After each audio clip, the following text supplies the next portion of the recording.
Adelante, Alberto, estamos en vivo. Pero grabamos. Sí, estamos grabando ya. Ok, espérate que le voy a reenviar.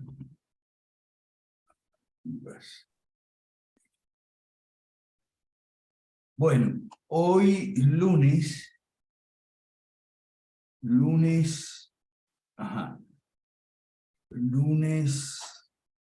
3 de abril, lunes 3 de abril, como todos los lunes, a esta hora nos reunimos en la realidad. Bueno, a ver, ¿por qué hablar de la masonería? ¿Ok? Nosotros también tenemos contraseña para entrar aquí. La contraseña era 111, o sea, 3 golpes en la puerta. Como en toda ceremonia de iniciación. ¿Ok? Son 3 golpes en la puerta, entonces abre el vigilante y el candidato entra con el pecho desnudo, ¿okay?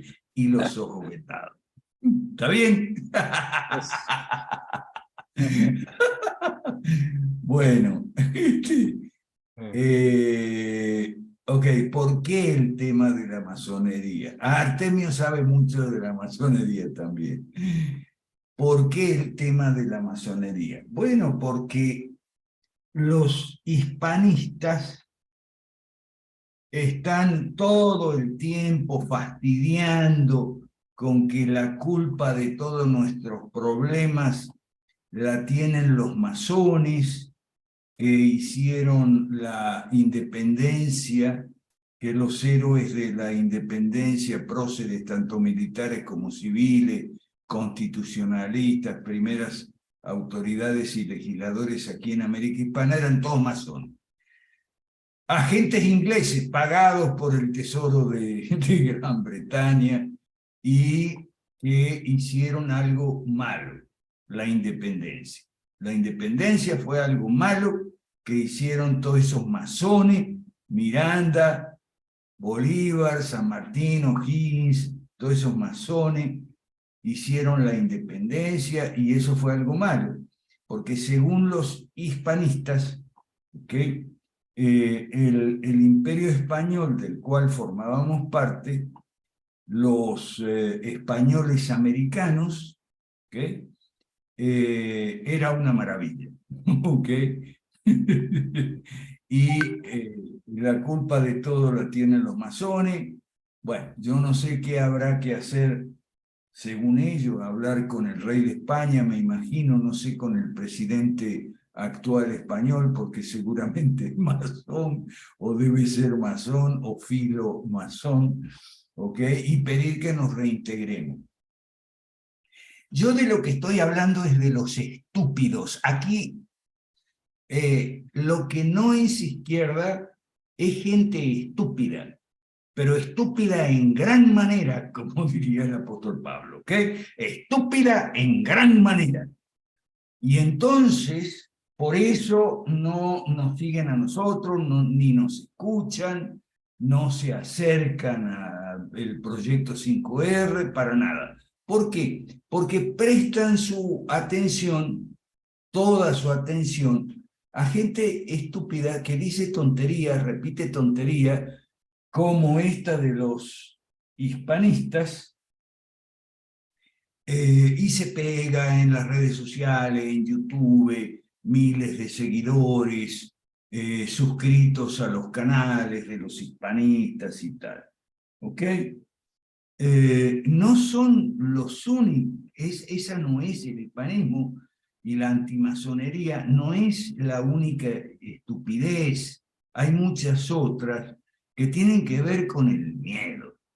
Por ejemplo, el miedo a la inteligencia artificial. Ese es un tema que vamos a tocar, ahora no, pero vamos a tocar. La inteligencia artificial no existe, ¿ok? Existen algoritmos, que responden preguntas y usted les hace, pero no es una persona humana, y usted puede creer que está hablando con una persona humana, pero a poco de la conversación se va a dar cuenta que es un algoritmo, un mecanismo informático que puede simular ser una persona, puede entablar una conversación, pero a menos que usted sea muy estúpido, no, se va a dar cuenta, o puede hacer una fotografía, o escribir una historia, o lo que sea, pero eso no es inteligencia artificial. No obstante lo cual, se nos mete el miedo a la inteligencia artificial. No caen en cuenta que la tecnofobia, o sea, la fobia a la tecnología, es algo que siempre ha caracterizado a la izquierda, nunca a la derecha. ¿Ok? Nosotros los partidarios del capitalismo no somos tecnófobos, más bien somos tecnófilos, o sea, la tecnología permite avanzar, progresar en muchos sentidos.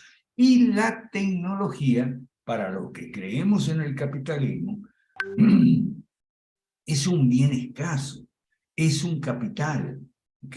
Es una mercancía. La tecnología es algo que se puede comprar, vender, alquilar, contratar, asociarse las personas de diferentes formas, ¿ok? Para aprovechar la tecnología a fin de crear riqueza, crear bienes y servicios, generar empleo, etcétera, etcétera. Pero ahora resulta que una manga de estúpidos, porque eso es lo que son estúpidos, que no son de izquierda, pero se meten al miedo a la tecnología. ¡Uy, la inteligencia artificial! ¡Uy, qué miedo! Nosotros, los liberales clásicos, no tenemos miedo, no nos gusta el miedo. Esta gente mete el miedo. Mire ese estúpido del Miklos Luka, el miedo con el transhumanismo. Y el transhumanismo es un tipo que se clavó una antena en la cabeza, eso es todo. Ah, pero el señor Miklos Luka mete miedo. ¿Por qué meten miedo? Meten miedo porque quieren vender. ¿Ok? El miedo vende, ¿ok? Mira los videos de Miklos Luka, compra los libros y invítalo a las conferencias para que él entonces te hable del transhumanismo. Con la inteligencia artificial pasa lo mismo, es la tecnofobia, pero insisto, la gente que no es de izquierda está, no digo que sea estúpida, pero está en muchas estupideces a las cuales le presta atención. Y una de ellas, otra es Bukele. ¿Cuánta gente no anda ahí? Ah, sí, que Bukele. Bukele es de izquierda, menos mal que lo está diciendo él todo el tiempo. Ha sido un hombre de izquierda toda su vida, su familia es de izquierda. No solo musulmanas, son de izquierda, ¿ok?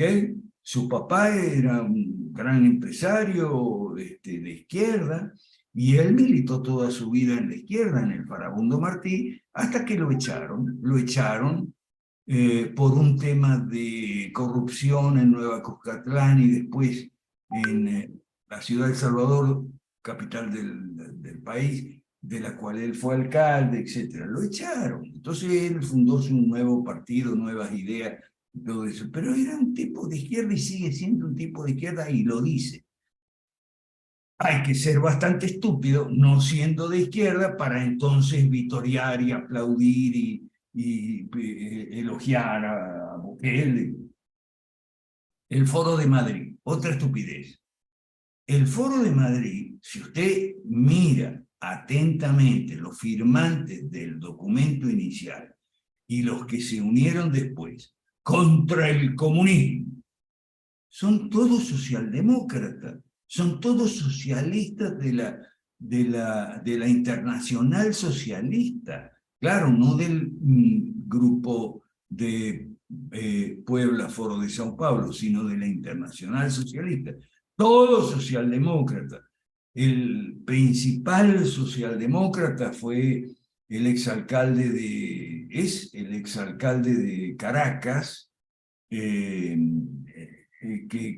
firmó de entrada el Acta de Madrid. Entonces, eso es el anticomunismo, claro. Entonces, la cantidad enorme de gente que podría estarnos apoyando a nosotros, no, prefiere entonces Foro de Madrid, dale Foro de Madrid, Foro de Madrid.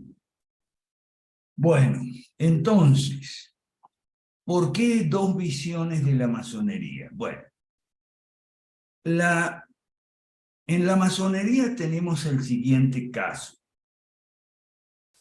Los masones y los antimasones comparten y difunden y comunican que ellos, los masones, nos tienen dominados a todos. Que los masones son los que controlan los hilos detrás del escenario.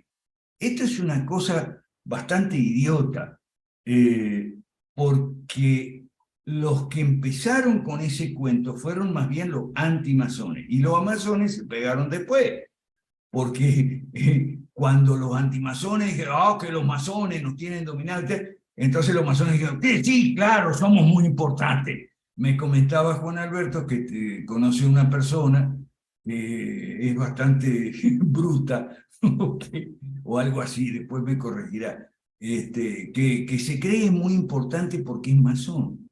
Y claro, si la leyenda antimasónica, ¿okay?, hizo correr el rumor y hizo correr la bola de que los masones dominan el mundo, entonces los masones contestaron, sí, claro, dominamos el mundo. Entonces aquí hay dos visiones, ¿okay? Alberto Bárcena y Ferrer.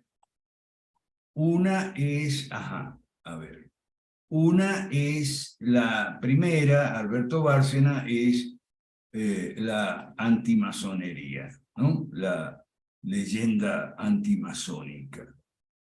Aquí está.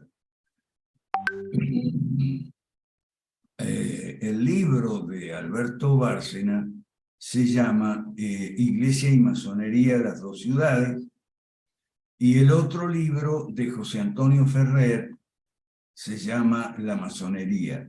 Ahora, José Antonio Ferrer tiene muchos videos sobre el tema de la masonería y no es masón, es un sacerdote jesuita que no es masón, pero es investigador de la masonería. Tiene años, más de 20 años, investigando la masonería con fuentes masónicas y no masónicas, al punto tal de que a José Antonio Ferrer, sus amigos masones, que tiene muchos amigos masones, le dicen, ¿por qué tú no te haces masón?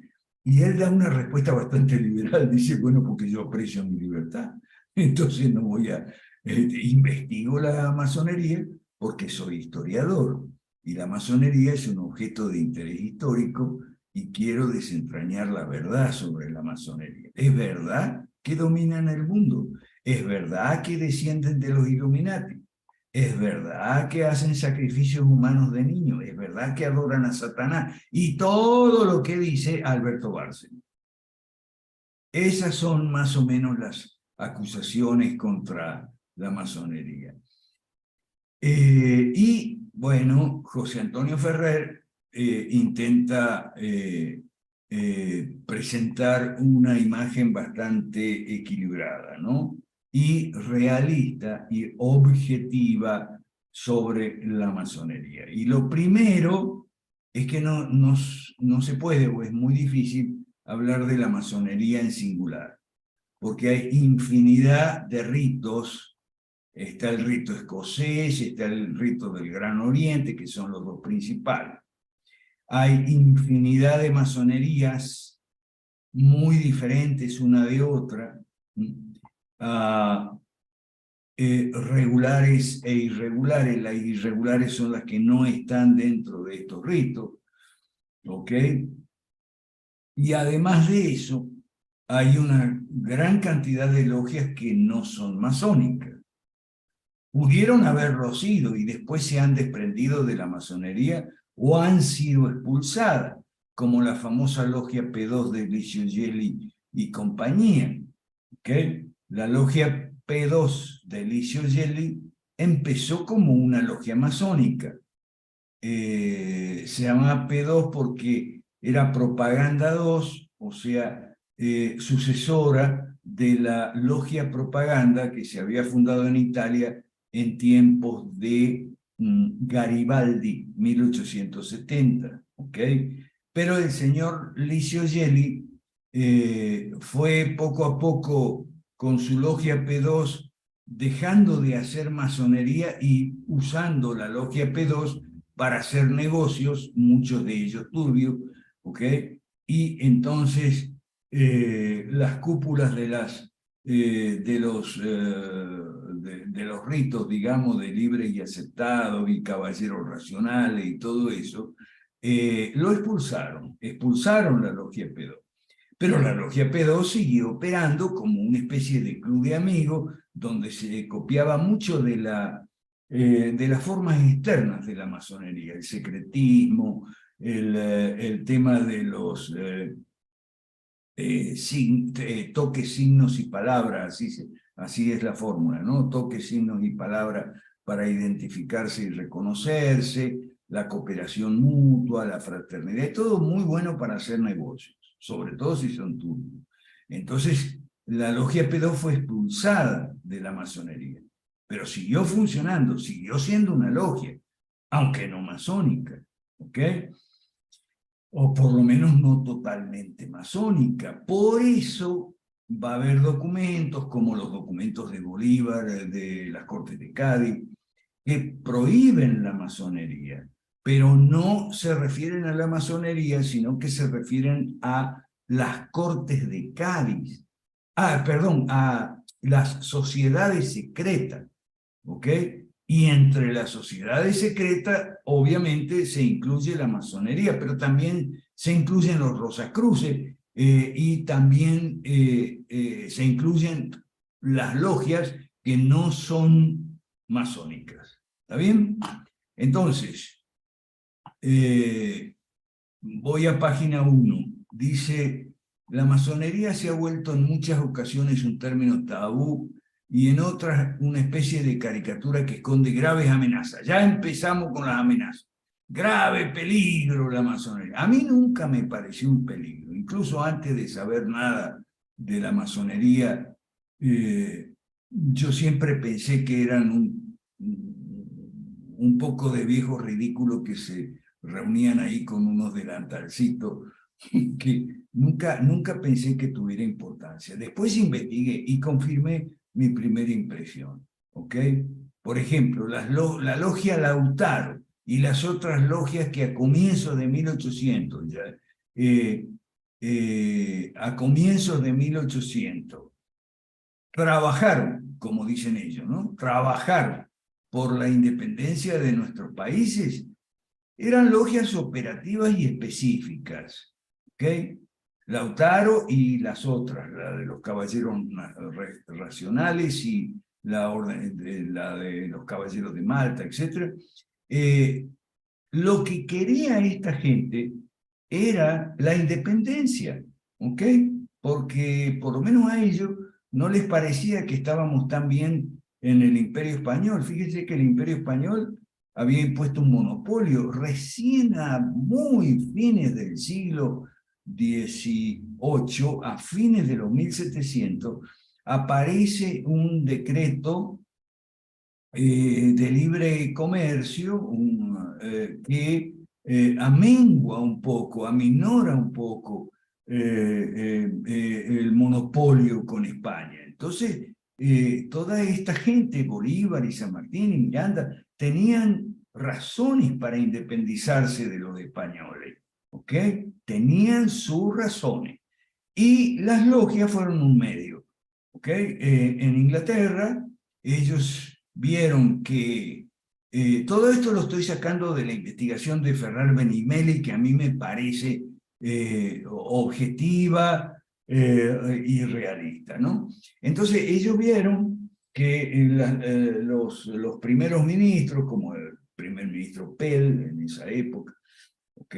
O Peel, los primeros ministros y los diputados de los al Parlamento, los parlamentarios, tanto Tories como Whigs, o sea, conservadores y liberales, pertenecían a unas logias masónicas. Bueno, entonces ellos se metieron en la logia masónica y cuando en las logias masónicas vieron que se podía fundar logias nuevas, operativas, con propósitos específicos, incluso algunas son transitorias.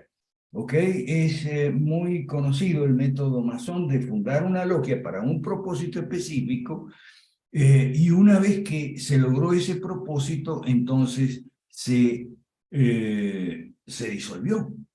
Ah, sí, se disolvió, porque era para ese propósito y nada más. Algo así, dice José Antonio Ferrer, que la mayor influencia de la masonería, que la masonería no ha tenido ni tiene tanta influencia como dicen sus enemigos y a ellos les gusta callar, porque dicen, no, nosotros callamos para no hacer polémica. No, callan porque los rumores que tiran los antimasónicos les convienen, ¿ok? Para darse importancia, como comentamos con Juan Alberto, ¿ok? Entonces, muchas de esas logias se disuelven. Entonces, en donde realmente tuvo una influencia considerable es en la educación. Y en la educación laica, la promoción de la educación laica obligatoria y gratuita como la ley 1420 en Argentina. La ley 1420 fue un trabajo de la masonería argentina y así mucho en otros países. Legislación y últimamente en legislación ambiental. Esto ya nos da una idea, o sea, ambiental de izquierda, ¿no? Está Chapas por ahí. Esto ya nos da una idea de que la masonería es opuesta a muchas cosas que pensamos los liberales clásicos, sobre todo en Correforma, ¿ok? La educación tiene que ser separada del Estado. Fueron los masones los que unieron la educación al Estado, ¿ok? Y el ambientalismo tiene que ser de propiedad privada, como no, y ahora resulta que a los masones se les ha dado por el ambientalismo y se han subido al tren del ecologismo. Entonces, a ver los católicos, porque aquí, y sobre todo los curas católicos, hispanistas, dejen de joder con eso de masonería y liberales. La masonería no tiene nada que ver con el liberalismo, por lo menos el liberalismo clásico. ¿Ok? Pero, sin embargo, insisto, mucha gente que debería estar apoyándonos a nosotros se cree los cuentos de ciertos curas católicos que asocian la masonería con el liberalismo. Por favor. Oh, bueno, entonces eso tenemos la obra de Alberto Bárcena. Aquí en la página 2, voy a la página 2, segundo párrafo, ¿ok? Desgraciadamente tenemos al cardenal Gianfranco Ravasi, no es el padre Ravasi el argentino, ¿ok? Olivera Ravasi, que hace unos años decía que había que abrirse al diálogo con la masonería, que tenemos puntos en común. Aquí hay otro tópico. La infiltración masónica en la Iglesia Católica. Sí, como no, eso es verdad. O sea, muchos masones dicen que Juan XXIII era un masón. Y desde la fundación de la masonería moderna, que es la masonería especulativa, 1717, recuerda esta fecha, 1717, fundada, eso sí, por dos ministros protestantes, uno anglicano y otro presbiteriano, uno inglés y uno francés, desde que hicieron las constituciones de Anderson. Ya la vamos a ver más adelante. Sí, desde su fundación en 1717, la masonería se presentó como una institución cristiana, o por lo menos amiga del cristianismo, abierto a todas las denominaciones cristianas. Y esto es porque en su fundación había un propósito, 1717, había un propósito declarado, ¿no?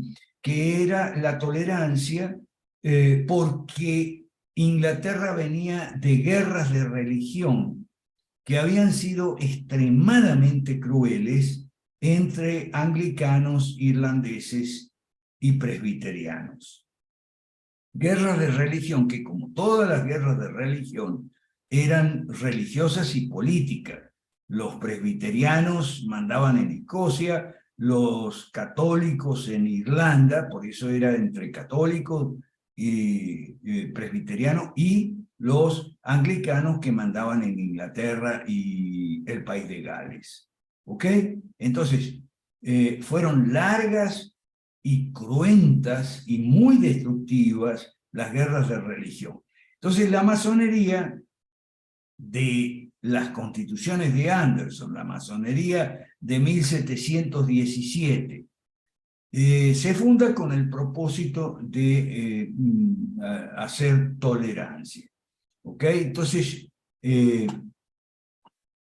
aquí el señor Alberto Bárcena se despacha contra los masones y bueno,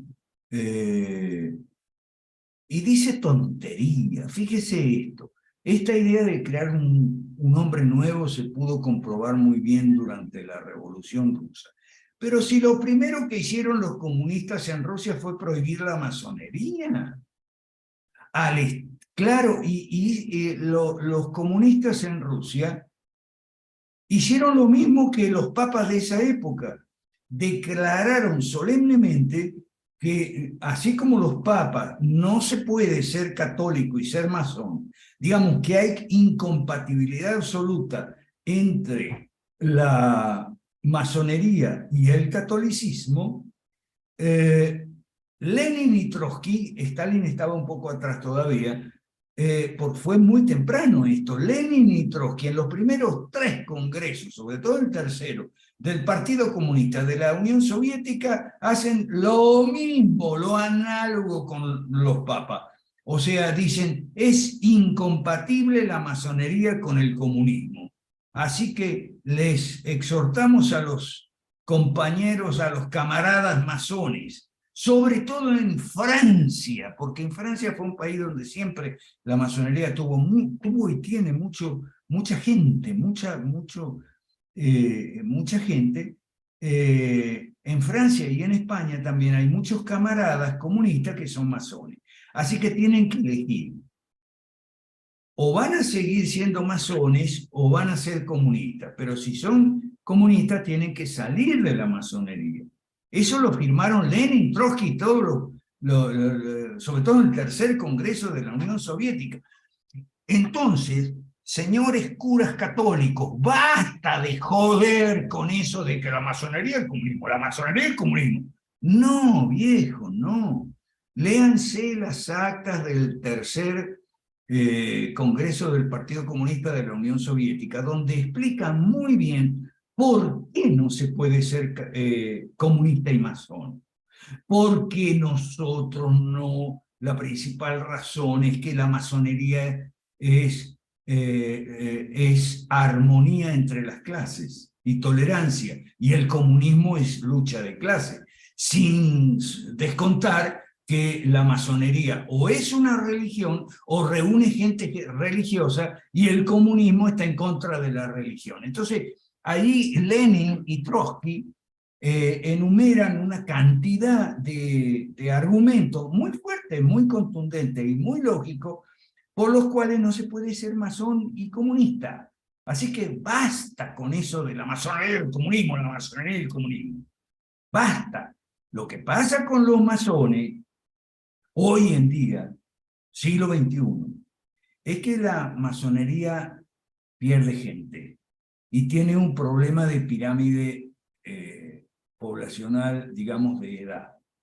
O sea, la masonería últimamente ha fracasado en reclutar gente joven y los viejos, bueno, se mueren. Y entonces la masonería decrece en número porque los jóvenes no entran. Y eso hay, entre los muchos videos de masonería que usted puede ver por YouTube, hay uno de la masonería inglesa, ¿ok? Donde lo dice, explícitamente lo dice, y dice, como nosotros estamos fallando en reclutar jóvenes para la masonería, entonces estamos haciendo videos como este. Y también lo dice el actual gran maestre de la logia argentina, la logia central de la calle Juan Domingo Perón al 1200 en Buenos Aires, en otros 2 o 3 videos que tiene, también dice lo mismo. Los masones tenemos que aprender a comunicar y comunicar a la gente, no tenemos nada que esconder, etc. ¿Por qué eso? Bueno, porque la masonería está perdiendo gente. Entonces, eso, por si alguna vez tuvo cierta importancia, la está dejando de tener. ¿Ok? Esto es muy importante. Bueno, vamos eh, a la página 3. Y empezamos con José Antonio Ferrer Benimeli, repito, sacerdote jesuita, historiador, no es masón, ni quiere serlo porque dice apreciar su libertad, y se lo dice a sus amigos masones en la cara, ¿okay? Y en los videos, ¿ok? Donde presenta otra visión de la masonería, ¿ok? Se mueve al borde del precipicio, dice. Entonces nos da otra visión muy distinta. ¿Okay? Abajo de la página 3 dice, en 1923, la revista masónica española La Tomia afirmaba que si los ataques contra la masonería eran triviales, las apologías no pasaban de mediana. O sea, apologías medianas y ataques triviales, ¿ok? Es toda una discusión tonta, estúpida. Por eso yo digo que el problema nuestro es que demasiada gente que no es de izquierda se está comportando estúpidamente siguiendo narrativas estúpidas impulsadas por gente estúpida. La izquierda no. La izquierda no es estúpida, la izquierda es cualquier cosa menos estúpida. ¿Ok? O sea, yo estaba mirando más de cerca el libro de la generación idiota, y él les dice idiotas a las feminazis y LGBTIQ y todo eso, y dice que son idiotas los que siguen a la izquierda. No, los que siguen a la izquierda no son idiotas son los que siguen a él. Mirando bien la radiografía que hace el AGE de la generación idiota, lo que él dice es que la generación idiota esté todo el tiempo en la pantalla, todo el tiempo con el celular, tiene una educación muy pobre, un nivel de información sobre lo que pasa en el mundo muy escaso. Y está hablando de los seguidores de él ahí, digo yo, está hablando de los seguidores de él, ¿ok? Nivel de información escaso. Claro, es cierto eso, ¿ok? Pero no es de la izquierda, es de la gente que no es de izquierda. Mire, con Chapas comentamos acerca de Luis Figueroa, que yo le tengo mucho aprecio a Luis Figueroa, el único que me entendía y me defendía en la Marroquín. Ha sacado un artículo contra China y defendiendo el reconocimiento a Taiwán. Y yo le comentaba a Chiapas que es más taiwanista que los taiwaneses, porque los taiwaneses hacen negocio, mucho negocio con China continental, y lo que quieren es un statu quo de momento, y después veremos eso muy a lo chino, ¿no? Los chinos no tienen apuro. como muy bien enseña nuestro amigo Adrián Díaz Marro, que le pegó un palo a Luis Figueroa, ¿ok? Los chinos se consideran la civilización más antigua del mundo, ¿ok? Los chinos se consideran una civilización que tiene 5.000 años, que ninguna otra puede revestir tanta antigüedad, que tienen 5.000 años, que pueden esperar, que saben esperar, y que el comunismo, Mao Zedong, representó un periodo muy breve en su historia, larga historia. El periodo que va desde 1949, cuando Mao Zedong llega hasta la costa, digamos, y no puede pasar, digamos, los nacionalistas se refugian en Taiwán, pero Mao Zedong se adueña de la China continental entera. ¿Pero eso cuándo fue? 1949. ¿Y eso hasta cuándo fue? Hasta 1979, apenas 30 años. Claro, fueron 30 años terribles, ¿ok? El gran salto adelante, la gran revolución cultural proletaria de los guardias rojos, y todo. Fueron 30 años terribles. Hambrunas y todo lo que usted quiera, pero en 5.000 años, ¿qué son 30 años? Cuando el señor Deng Xiaoping es rehabilitado, ¿okay? y se transforma en el sucesor de Mao hacia 1979, se termina ese brevísimo periodo de 30 años. Entonces, por favor, dejen de fastidiar con eso de China comunista, ahí donde está Laje y Luis Figueroa, la China comunista. China no es comunista, ya lo vimos. China es un país cuya economía es capitalista y el sistema político hay que estudiarlo con detenimiento, no se puede generalizar así. Es cierto que hay un partido único, pero ese partido único de comunista tiene el nombre, ¿ok? Y hemos visto, estudiado aquí los lunes cómo ha sido la teoría de las tres representaciones, cómo ha sido los sucesores de Deng Xiaoping que han seguido todo el recetario, digamos, capitalista, ¿no? Privatizar, desregular y abrir mercado a la competencia, lo cual fue muy fácil en China porque, digamos, Mao no logró cumplir su sueño comunista. O sea, Mao fracasó. Mao fue un periodo de 30 años nada más, muy breve, pero además no tuvo éxito. No tuvo éxito. Entonces, había pocas compañías del Estado para privatizar. Había pocas leyes regulatorias para desregular. Y había pocos monopolios estatales o controlados por el Estado para romper. Eso lo hemos visto. Lo que pasa es que si usted no viene los lunes, siga en la niebla, pues. Entonces, las 4 modernizaciones, que era la versión china de las 5 reformas ya iniciadas en tiempos de Zhou Enlai, fueron relativamente fáciles y como demuestra Coase en su libro Cómo la China se hizo capitalista, fueron relativamente fáciles y casi como espontáneas. Hubo ahí 4 revoluciones marginales que fueron espontáneas y el Partido Comunista se limitó a no reprimirlas, y a tomar los créditos por los éxitos. ¿Ok? Lo que hizo el Partido Comunista fueron las zonas especiales, pero en realidad se trató de lo que el Partido Comunista no hizo.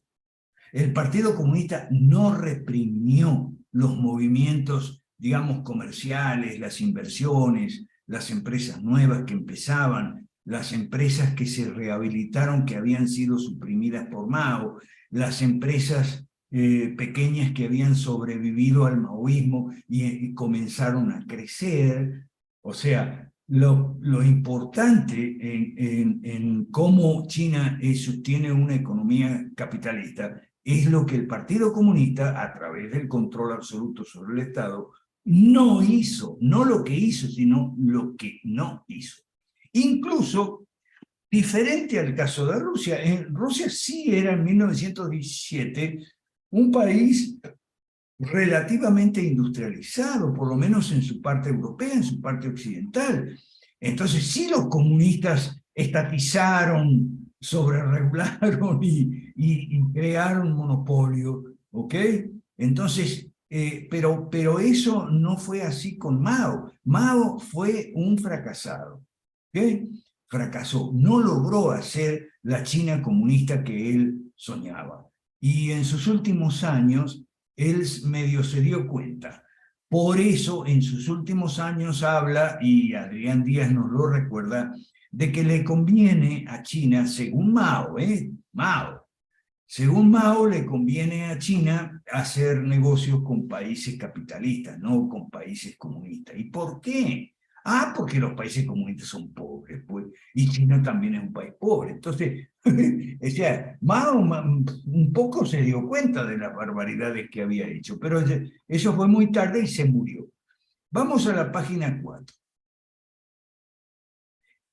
Aquí está el índice del libro del doctor Ferrer, ¿ok?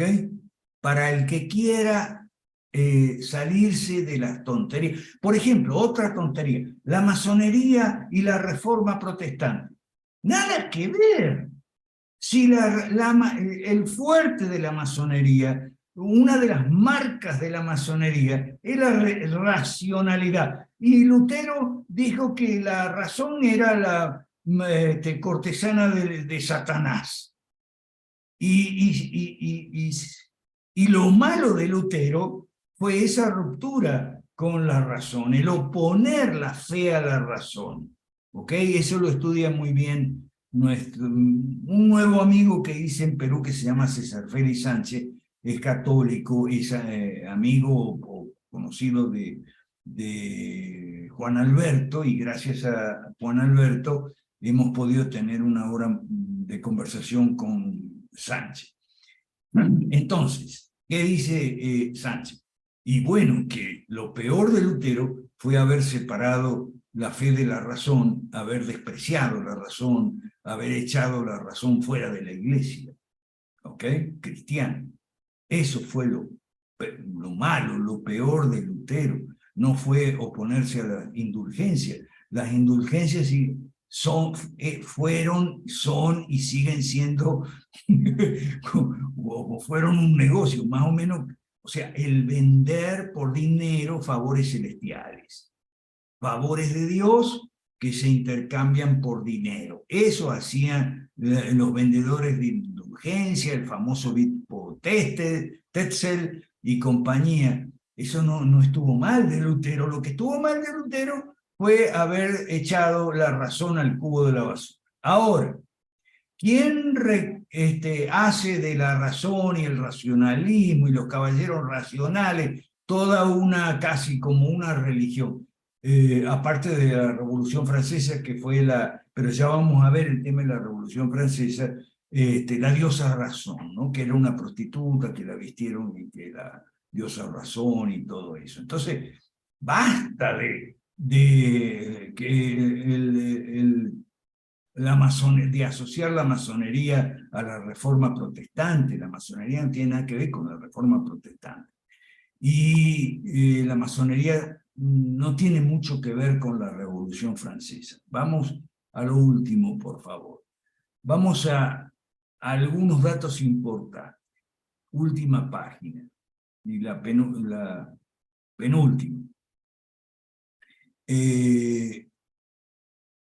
Hay un... aquí está. Página 6 al comienzo.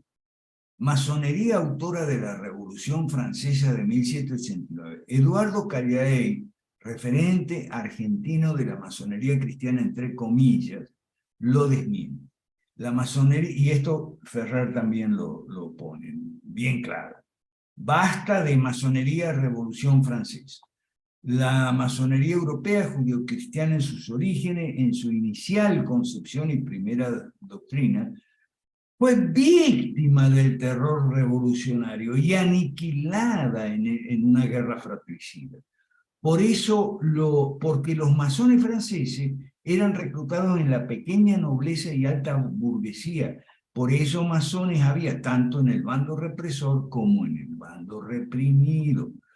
Este es el libro de Callae, no sé cómo se pronuncia, el mito de la revolución masónica.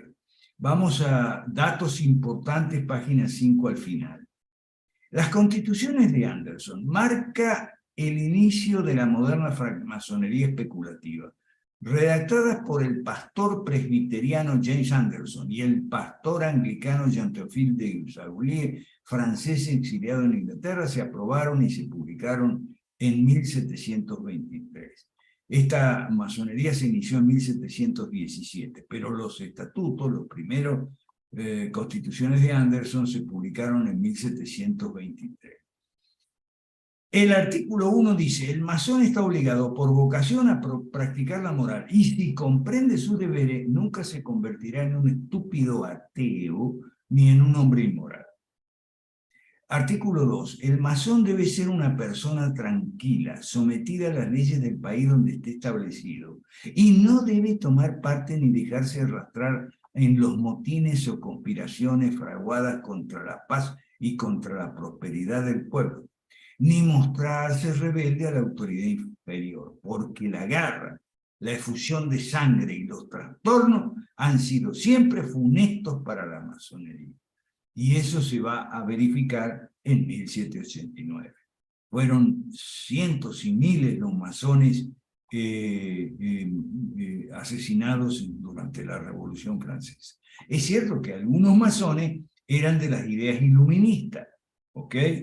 Y la Revolución Francesa en buena parte siguió las ideas iluministas, pero también es cierto que los masones eran gente de cierto nivel social y económico, como ahora. ¿O ustedes han visto que algún pobre sea masón?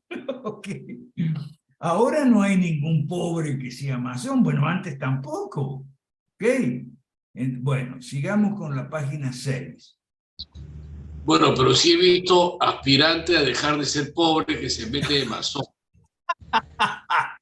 Eso sí he visto, ¿no? Y que lo dejan ahí, ¿no? Pero ese aspirante es un pobre aspirante, un aspirante a dejar de ser pobre que se mete de masón justamente por eso. No, sí. Sí, y fíjate lo siguiente, Juan Alberto.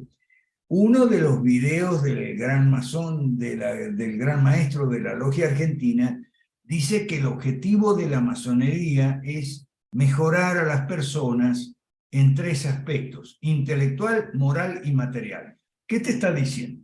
Intelectual, moral y material. Bueno, eso lo dicen. O sea, vea los videos, vea tanto los que están en contra como los que... Porque los que están en contra siempre lanzan 2 acusaciones que nunca pueden probar. ¿Okay? Salvo por ahí alguno que dice que fue masón y ya salió, y si es verdad que se hace sacrificio humano con los niños y todo eso, y si es verdad que se adora al demonio, vaya a saber. Las Cortes de Cádiz, por la Real, y nosotros celebramos el 19 de marzo, ¿no?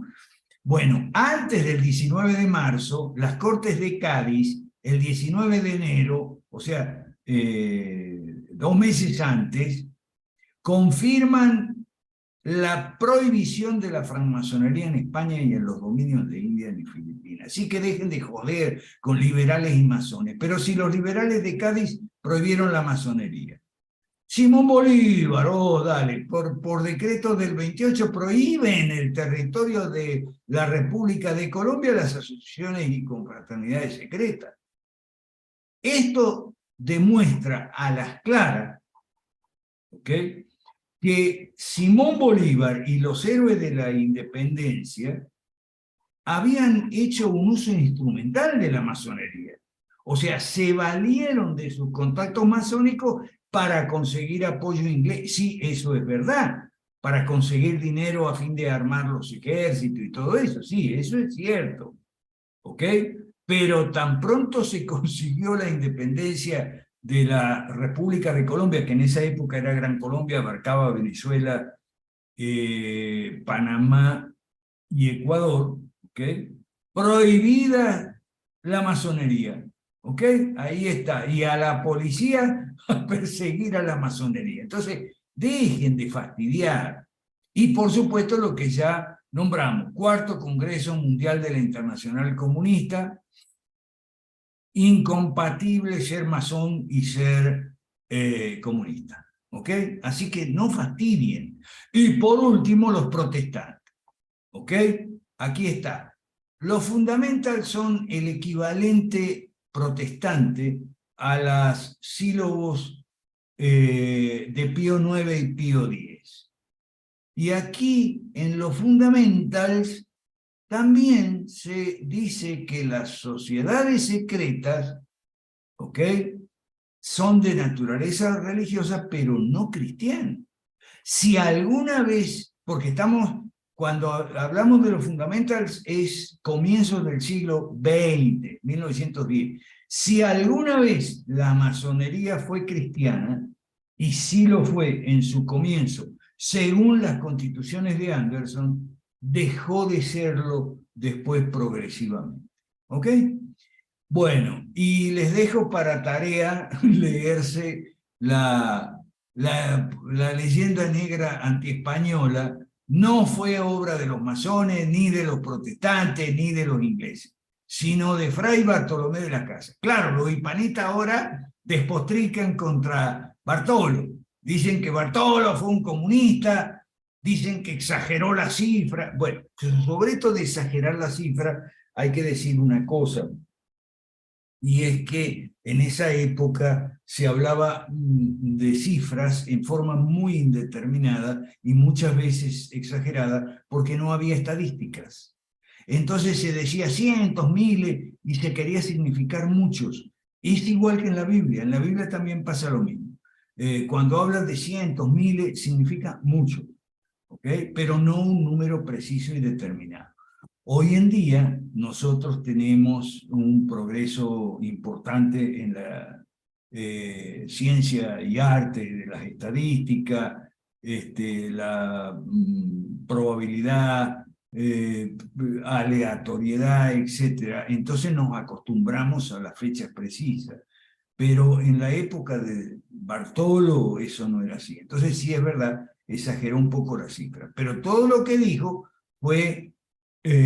aquí lo pueden ver, todo lo que hizo fue tratar de frenar los abusos de los conquistadores españoles, que eran muchos, y a tal punto que el Bartolomé de las Casas, podemos catalogarlo como una empresa exitosa en la medida en que obligó a Madrid a proclamar nuevas leyes que eran mucho más humanitarias, diríamos hoy. Las nuevas leyes de Indias eran destinadas a proteger a los indígenas contra los abusos. Ahora bien, también se dice que dicen los hispanistas, es que mucho antes de las nuevas leyes, la reina Isabel I, Isabel la Católica, escribió mucho que los encomenderos y los terratenientes y no explotaran, no esclavizaran a los indígenas, y a los gobernadores, audiencias y autoridades que no protegieran a los abusadores. Eso Isabel la Católica. ¿Es cierto? Sí, pero andá a ver si eso se cumplía aquí en Honduras, en Nicaragua, en Perú, en Bolivia o en Argentina. ¿Ok?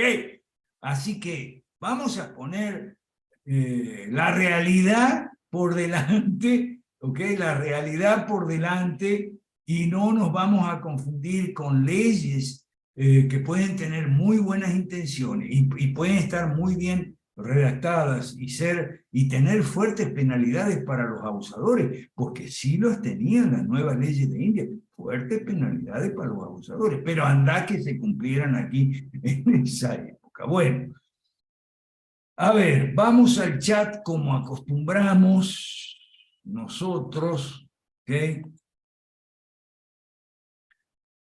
Jorge Chapa, sí, 30 años, una generación, apenas.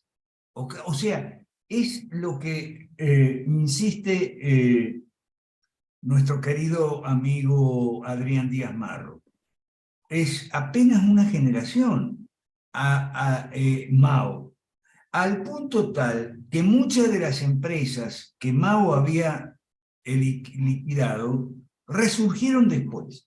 Se cuenta a nivel anecdótico, pero hay anécdotas que son ilustrativas, del propietario de una empresa de lanchas, transporte fluvial, de carga y de personas, que recorría, no me acuerdo si el río Yangtze o el Amarillo, uno de esos ríos, ¿no? De arriba a abajo hasta la costa marítima. Y cuando Mao murió y se acabó el maoísmo, que duró muy poco, fue un paréntesis muy breve.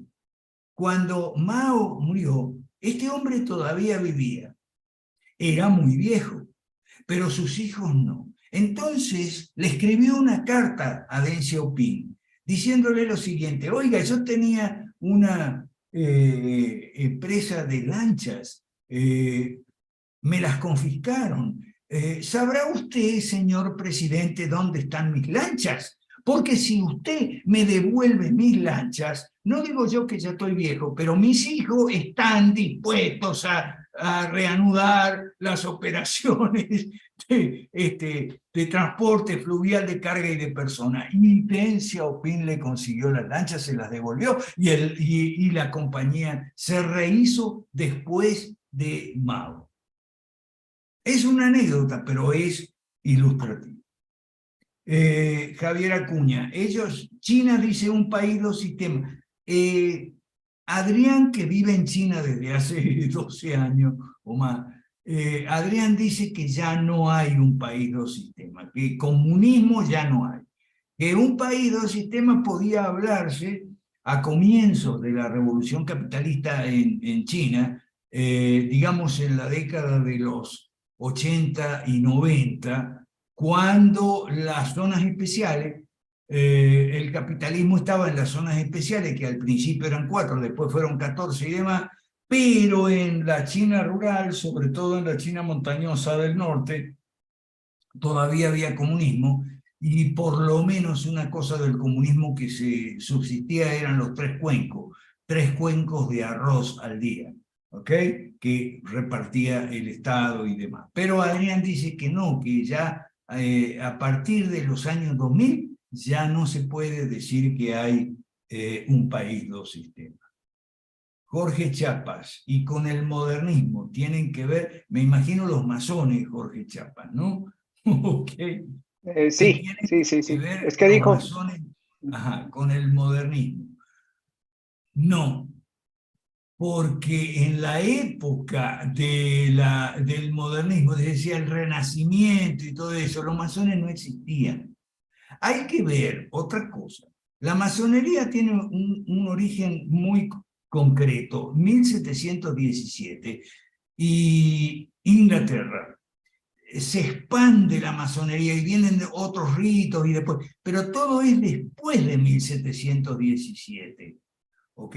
Primero en Inglaterra, después en Francia, de Francia pasa a Alemania, etc. ¿Ok? Pero la masonería no es más antigua que 1717. Claro, ellos los masones tienen todas unas leyendas y unas narrativas del rey Salomón, del arquitecto Aviv que figura en la Biblia, que lo mataron 3 aprendices porque no quería revelar los secretos, entonces los masones lo ponen como ejemplo de una gente que se deja matar antes de revelar los secretos y todo eso, pero esa es leyenda, ¿ok? La masonería se funda en 1717 con las constituciones de Andros. Espera un segundo que terminemos con el chat.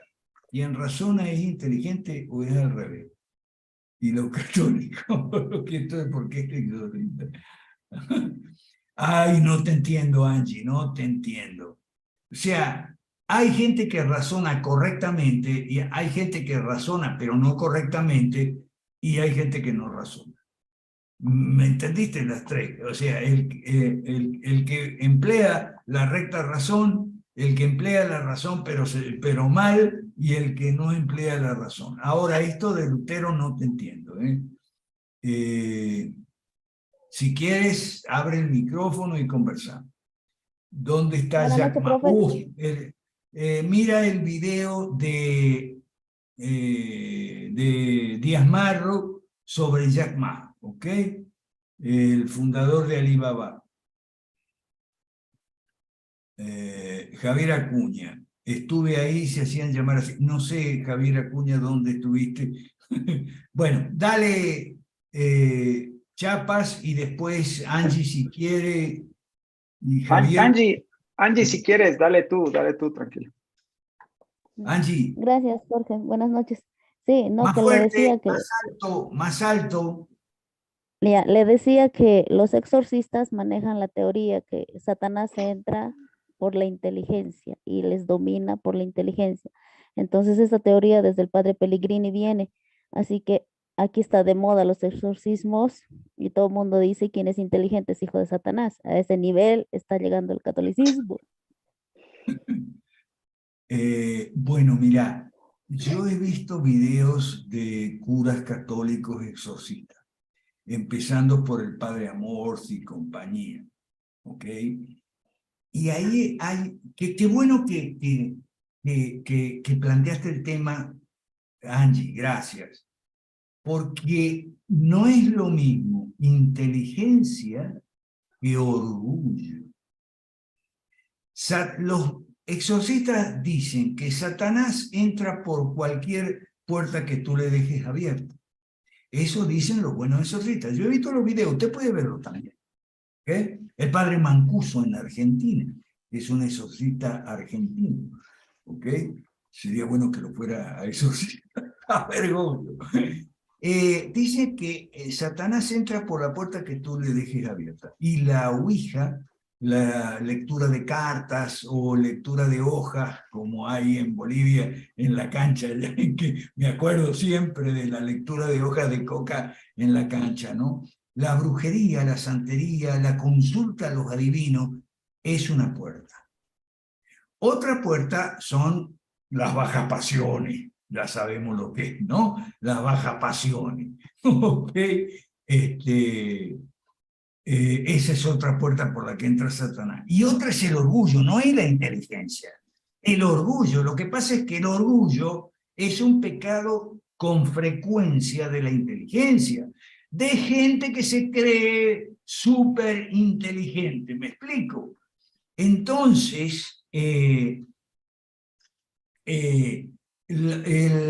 Satanás lo que explota no es la inteligencia de una persona, que puede ser muy elevada, o sea, sino la excelente opinión que tiene esa persona acerca de sí mismo y de su extraordinaria inteligencia.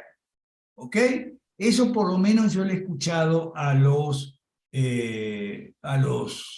padres exorcistas. ¿Ok? Olivera Rabasi ha llevado alguno también y ha hablado sobre los exorcismos y todo eso. Y bueno, están las versiones pentecostales, ¿ok? Los pentecostales también reprenden y expulsan demonios y tal, y hay videos sobre eso, y bueno, cada uno que puede opinar lo que quiera. Aquí lo que sí sería bueno es que todos miremos los videos. Gracias, Angie. Gracias. Ok. Dice Neri, los buenos exorcistas dicen que el diablo por medio de engaño hace que la gente les permita entrar. Cualquier parecido con el socialismo. Bueno, sí, el socialismo puede ser una puerta para que entre el demonio, pero para eso, bueno, en fin, los hispanistas, yo lo que quiero hablar es de los hispanistas y las tonterías que dicen. Que la masonería dirige todo. que la masonería dirige a los liberales. La masonería está asociada con el liberalismo, con la reforma protestante y con el comunismo. Tres tremendas mentiras. Es mentira, la masonería no está asociada ni con la reforma protestante, ni con... Salvo que las constituciones...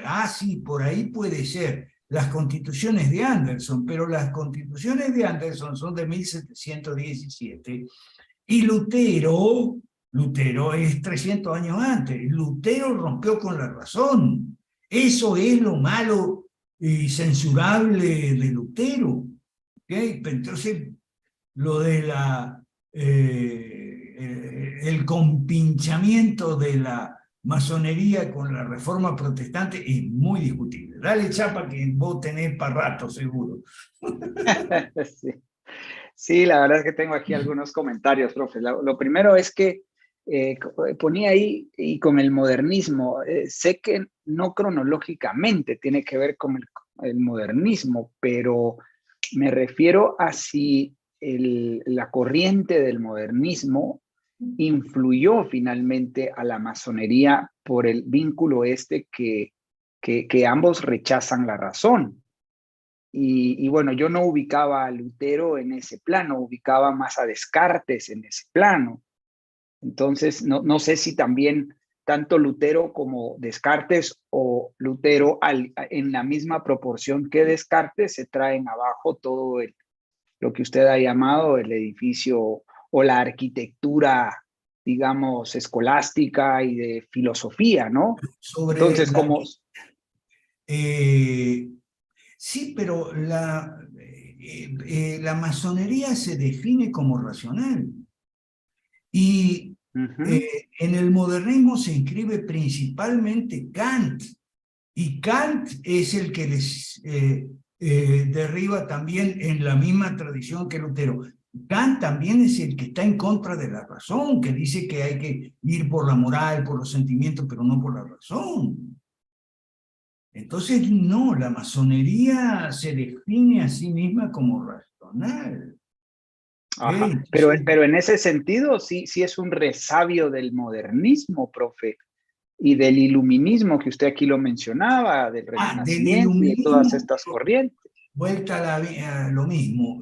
Zanotti lo explica muy bien. El iluminismo es del siglo XVIII y la modernidad es anterior. Y es otra cosa, la modernidad es otra cosa, o sea, masonería tiene que ver con iluminismo, sí, eso sí, pero con modernidad no. Ahora, que mucha corriente modernista era iluminista, sí, de acuerdo. A vos que sos católico, y a todos los católicos como Angie, les recomiendo César Félix Sánchez, es muy bueno. Especialmente sobre este tema, tiene un video muy bueno. Hace unos videos con el padre Nilton Bustamante, que es peruano también y reside en España. ¿Ok? Se llama Armonía entre Fe y Razón, el video. Y tiene otro video sobre Santo Tomás de Aquino, también, muy bueno los dos. ¿Ok? Hay que verlo. En la misma línea que Calvo Zarruate, profe, o más o menos, el español. Habla en temas diferentes, habla otros temas, porque es filósofo. Que si la masonería tiene algo que ver con el judaísmo. Bueno, hasta donde Ferrer ha investigado, ¿ok? Lo único que tiene que ver la masonería con el judaísmo es que como la masonería de entrada se declaró a favor de la tolerancia entre las religiones, de entrada la masonería admitió a judíos a la par que católicos, protestantes, anglicanos, etc. El judío, que ha sido perseguido siempre, el judío sí encontró en la masonería un ambiente en que se sentía cómodo, pero por esa razón. Pero hasta donde Ferrer ha investigado, esa es toda la relación que hay entre masonería y judaísmo. Porque los mayores promotores del sionismo no fueron los judíos, fueron los cristianos sionistas. ¿Okay? Entonces, eso supongo que responde a la pregunta de Johnny San Miguel Flores. Los judíos han sido perseguidos sobre la base de mentiras. Y el famoso protocolo de los sabios de Sion, que es un documento forjado, ¿okay? Y es una pena que tengamos que tratar esto los lunes de la realidad, pero hay tanta gente metida en estas mentiras, ¿okay?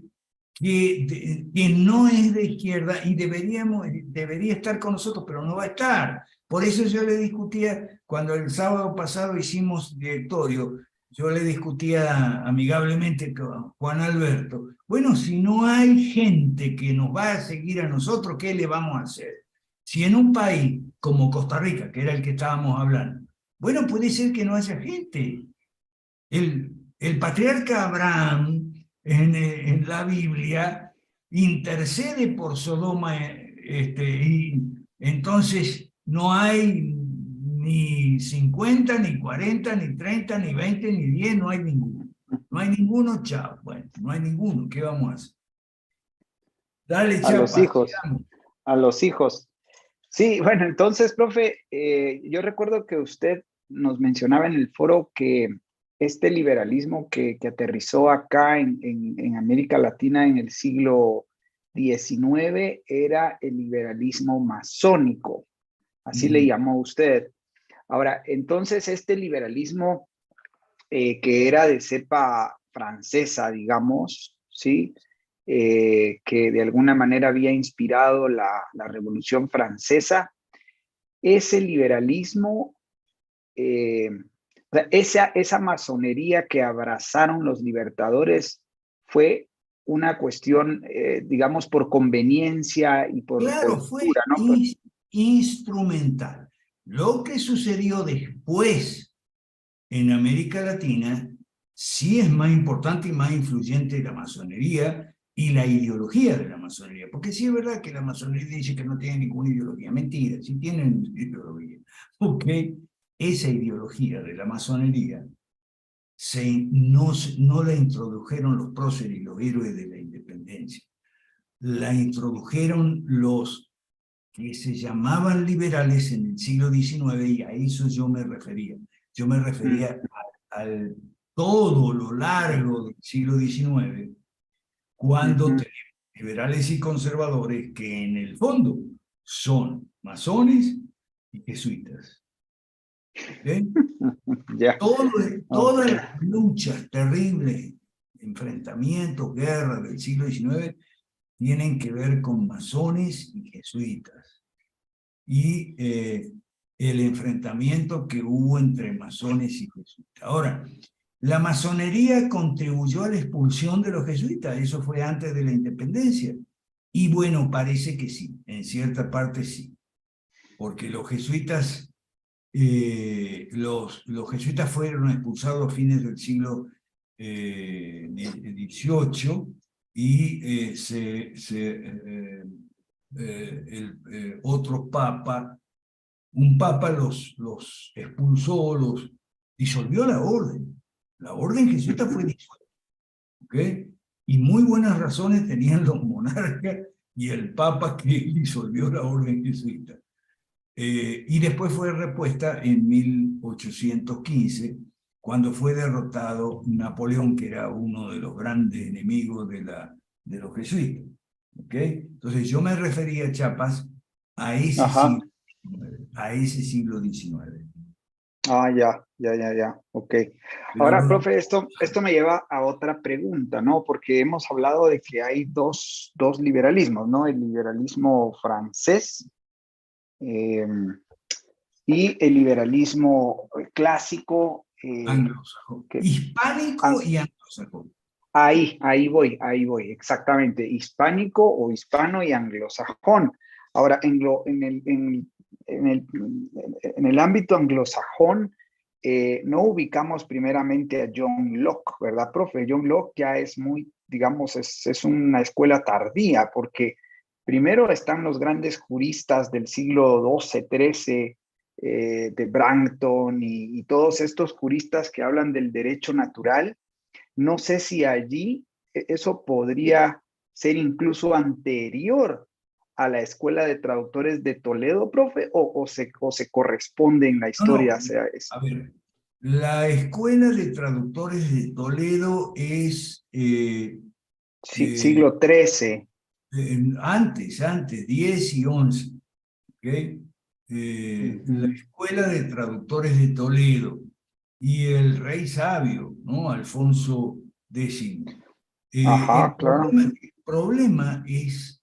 El problema es que de ahí sale la Escuela de Salamanca. Pero el problema con la Escuela de Salamanca es que no tiene éxito. O sea, las ideas salmantinas, el liberalismo económico de Azpilicueta, Luis de Molina, todos esos curas que eran economistas liberales, que recoge Chafuen en su libro, ¿no? Y la señora,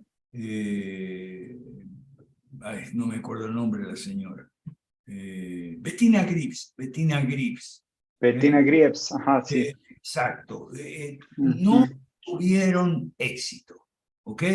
Los reyes españoles, sobre todo los Carlos que vienen después, son todos estatistas, mercantilistas, hasta los huesos.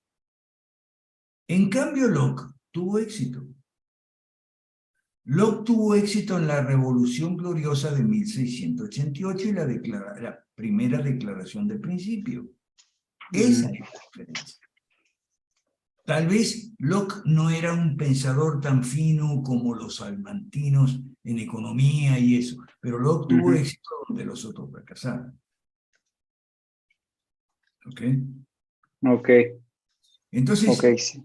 yo estuve revisando, para preparar todo esto, yo estuve revisando el libro de Anthony Woods, los libros de Anthony Woods, porque tiene varios, y son bastante tramposos, porque él te habla de la Iglesia Católica en el siglo V y en el siglo VIII, y de la Iglesia Católica en el siglo XVII, y de la Iglesia Católica en el siglo XX, pero son tres iglesias católicas totalmente diferentes, y nunca lo aclara. Y termina el libro que se llama Church and Market, Iglesia y Mercado, diciendo que los salmantinos eran muy superiores a los anglosajones, porque los salmantinos habían entendido el principio de, subjetivo del valor, y los anglosajones todavía se mantenían en la teoría objetiva del valor trabajo, y por eso el error de Adam Smith, que no fue tan error si lo ves bien, y Marx y todo eso. Ah, sí, bueno, entonces explíqueme por qué Honduras es un país pobre y Holanda fue un país. Explíqueme por qué. Sí, A ver, Honduras, cabal. país católico. Explíqueme por qué los países católicos son pobres y los protestantes han sido ricos. Que ahora los protestantes andan en... Ah, bueno, pero eso es ahora. Explíqueme por qué El Salvador es un país pobre, a pesar de su nombre. ¿Ok? ¿Ok? Y los países del norte de Europa fueron... ¿Por qué Suecia? País luterano, Suecia, muy luterano. ¿Ok? Revise todas estas cuestiones, porque tienen que ver con cosas que están pasando. A mí me me hace gracia el cisma alemán en la Iglesia Sí. Católica, que lo sigo día por día, Monseñor Santiago Martín. Porque Sí, día padre por Santiago día Martín. siempre el cisma alemán. ¿Por qué el cisma alemán tiene tanto éxito? Porque tiene mucha plata. ¿Y por qué tiene mucha plata? Ah, porque en la declaración de impuestos de Alemania le preguntan si usted pertenece a la Iglesia Luterana o a la Iglesia Católica, porque ahí va a ir su dinero. ¿Ok?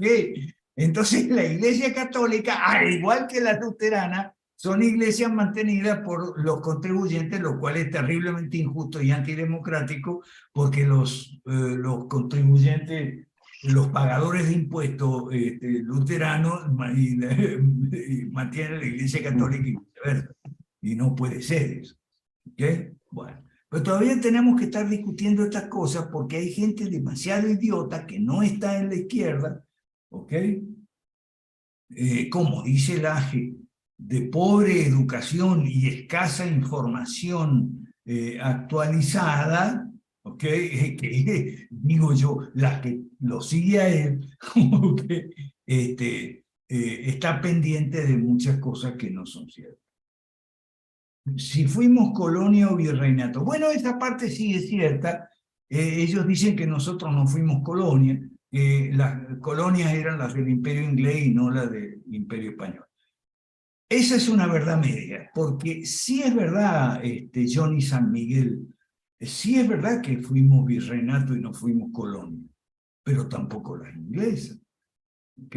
Así que vamos por parte, decía Jack el Destripador. Bueno, Miriam Ortiz se despide. Bueno, ¿qué más?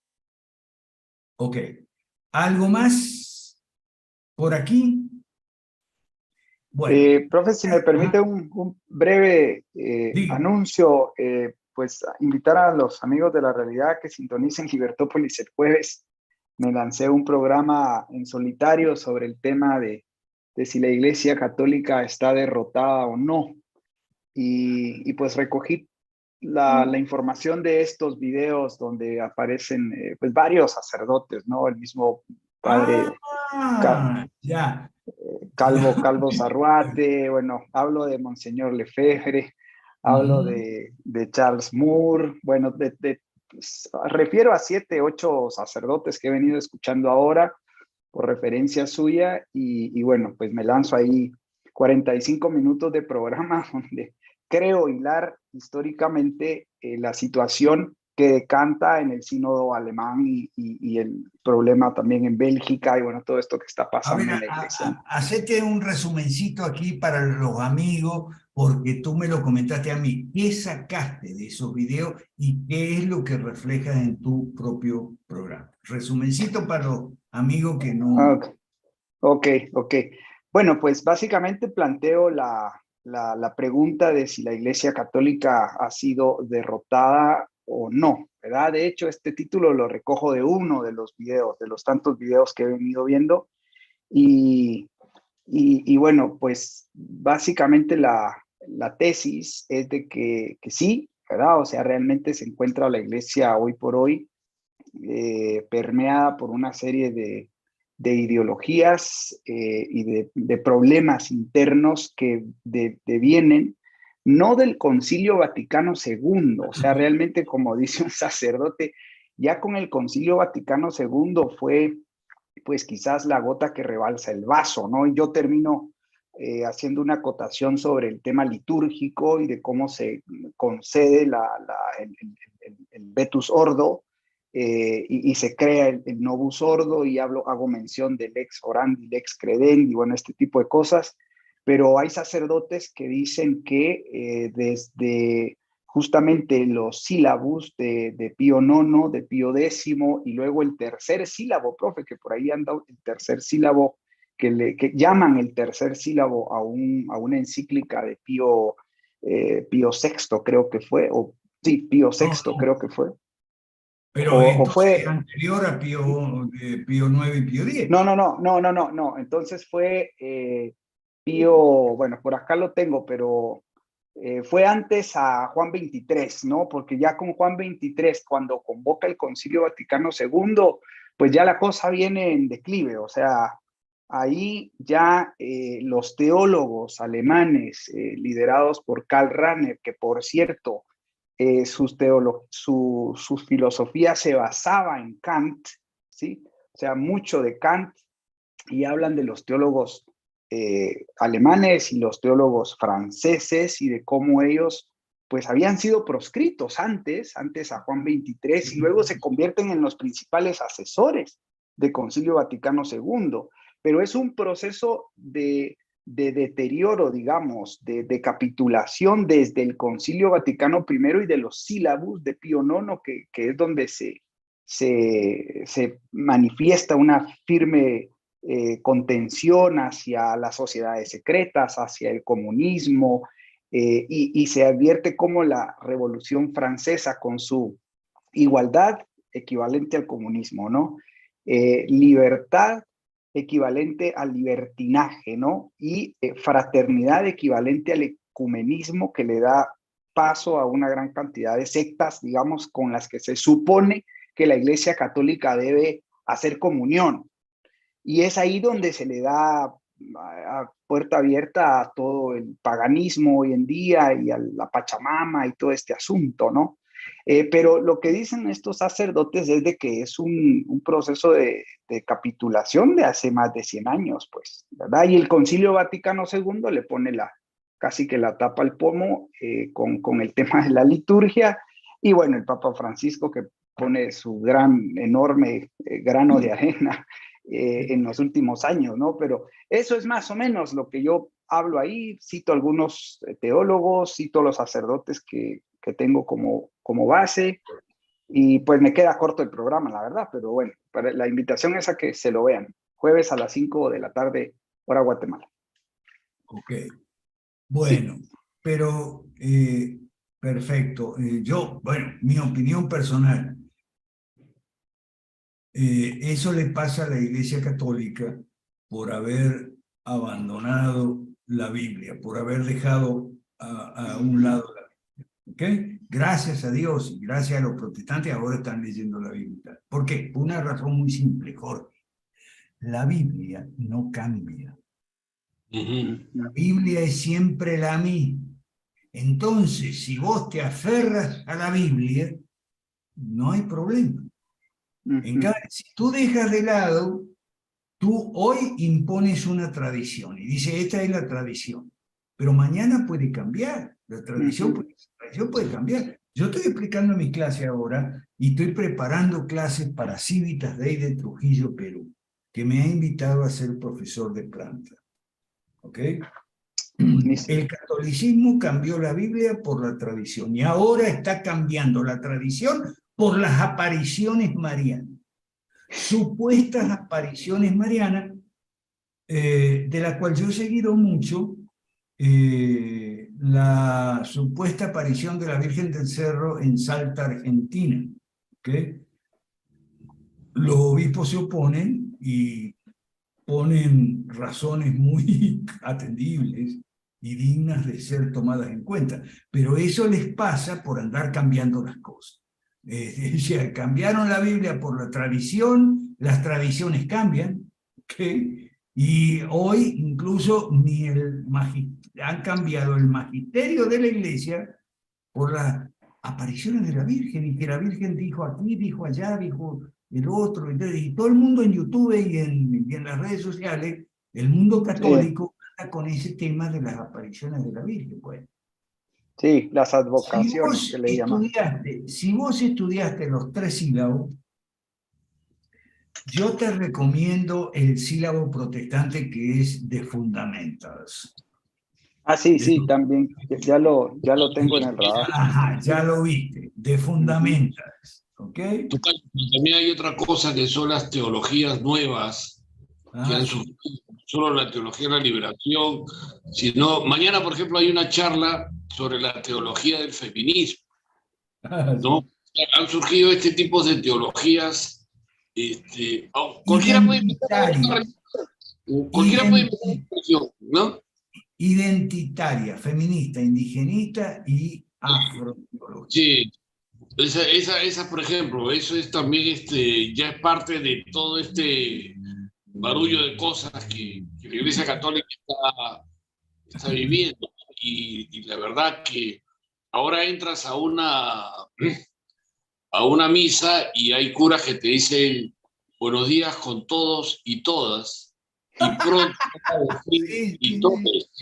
pronto van a decir todos, ¿no? Ya están en eso, ya están en el lenguaje inclusivo y todas las vainas, y repiten cosas también de ese tipo de lenguaje, ¿no? Y los que van son la clase media, pues, ¿no? La clase media que cree que esa es la salvación, ¿no? Bueno, posiblemente a Chiapas también le haga bien ver los videos de César Félix Sánchez, ¿ok? Sí, sí, sí. Y a Angie también. Y a Angie también. Deberían invitarlo, Y a ¿ah? Neri Deberían también. invitarlo un día, Jorge. Jorge Claro. Félix, tu tocayo, es un tipo muy preparado en Santo Tomás de Aquino y además que tiene un excelente sentido del humor, inteligente sentido del humor. Sí, sí. Tú has tenido un diálogo con él, ¿no, Alberto? Yo Sí. los dejé solo, pero te habrás enterado que el tipo es fantástico, ¿no? Es como para invitarlo a dar una ¿Cómo charla. no? A mí me gustaría que diera la charla, y lo estoy viendo para los jueves, porque como son peruanos y eso, lo Ya, estoy ya. viendo para los jueves. A mí lo que me gustaría es que diera la charla sobre razón y fe, que es Ajá. muy bueno. ¿Ok? Entonces, miren esos videos, a lo mejor les sirve a los católicos para resolver su peo, como diríamos en Venezuela. A ver, resuelvan su peo. A lo mejor les sirve los videos de César Félix sobre razón y fe y sobre Santo Tomás de Aquino. Muy, muy bueno. Es filósofo, católico, es antiprotestante, pero bueno, ya vamos a ver si, si conversamos sobre ese tema. El, profe, el tercer sílabus o el considerado el tercer sílabus fue una encíclica que se llamó Humanis Generis 1950, Pío XII. Ese es Pío XII. Eso es lo que se consideró, esa fue la última, digamos, postura firme de la Iglesia contra todas estas, el humanismo, el evolucionismo, las sociedades secretas, el comunismo, el socialismo. Bueno, esa fue la última posición firme que hubo, y luego el oasis que tuvimos más o menos ahí con Juan Pablo II y Benedicto XVI, pero luego, bueno, Benedicto XVI le levanta la proscripción que tenía la fraternidad sacerdotal San Pío X, y ahí están los lefebristas ahí, contaditos los muchachos, pero bueno, ahí están, ¿no? Y Bueno, pronto creo que voy a entrevistar a un sacerdote lefebrista, a ver si lo logro. Bueno, o si no a Carlos César Félix, ¿ok? Bueno, sí. El problema de César Félix es su antiprotestantismo. O sea, lo que ellos tienen es que Lutero dividió a la iglesia, y que Lutero tiene la culpa de haber dividido a la iglesia. Yo lo que digo es, momentito, dirás a la iglesia occidental que ya estaba dividida desde 500 años antes de la iglesia oriental, ortodoxa y demás. Y además, no fue, en todo caso, fue Lutero y fue el Concilio de Trento, ¿ok?, que se abroquelaron cada uno en sus posiciones y no se dieron. ¿Okay? No diga que Lutero no se dio porque Lutero era un hombre terco y temperamental. Sí, y los del Concilio de Trento no. Esos eran macanudos, esos eran muy abiertos, ¿no es cierto? No, en fin. Yo tranquilo, yo anglicano. Bueno, entonces, César Félix, Chiapas. Sí, ok, lo voy a ver. Sí, porque la otra recomendación que nos dio de Juan Razo, buenísimo, el mexicano, padre, bueno. El testimonio de Juan Razo. Qué bueno. Buenísimo, qué bueno. sí. Mírenlo. El testimonio de pasar de progre a conservador. Bueno, sí. Nos pasamos de minutos, así que seguimos el lunes si Dios quiere. Alberto, ¿me permites, por favor? ¿Me permites un momentito? Dale. Perdón, los aviso. Es que me dijiste que te ibas. Sí, no, yo estoy acá. Alberto, por favor, para todos los que nos faltan, a todos los colegas que faltan hacer su aporte del mes de abril, en la realidad, por favor, los invito a que puedan ponerse al día antes del 14, por favor. Muchísimas gracias. Ok, Alberto. Muchas gracias. Léanse sobre Bartolomé Las Casas, ¿ok? Bartolomé Las Casas, los hispanistas lo despotrican de Bartolomé, dicen que era un comunista, que inventaba cosas y tal. Léanse lo que puse ahí para compartir. Un Y abrazo. no se olviden del video de Adrián Díaz Marro, el más reciente. Es un bombazo ahí a la... Está buenísimo. Abrazo, Bueno, feliz noche. Abrazo, chao. Gracias. Bendiciones para todos. Gracias. Bendiciones, profe. Gracias a todos.